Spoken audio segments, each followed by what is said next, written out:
Mithila Darbhanga channel के subscribe करो और बेल आइकन के जरूर दबाओ। बहिना गे पावने लई जितिया महान गे पूजब जितवान गे ना।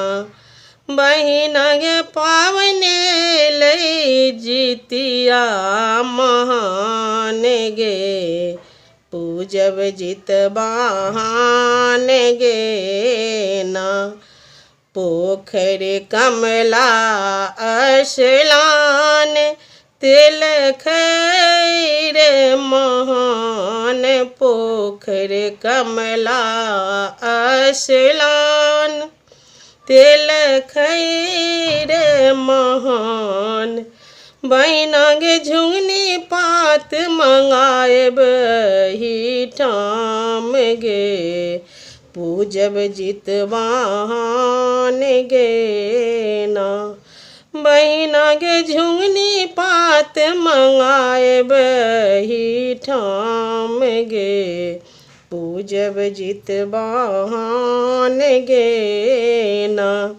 घर में चूड़ा दही चढ़ाएब धूप दीप जराएब।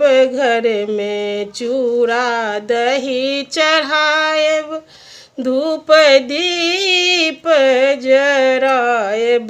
बहिना गे सुपारी के संग देवन पान गे पूजब जितवान गे ना।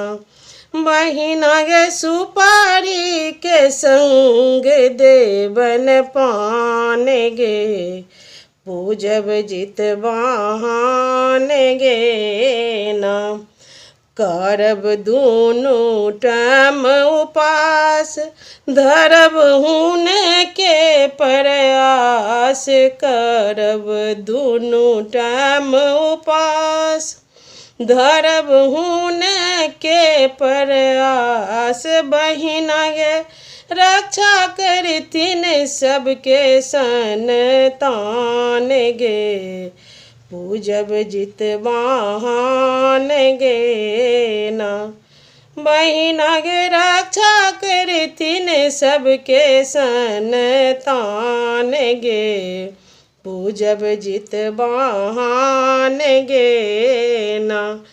बहिना गे पावने लई जितिया सन महान गे पूजब जितवान गे ना।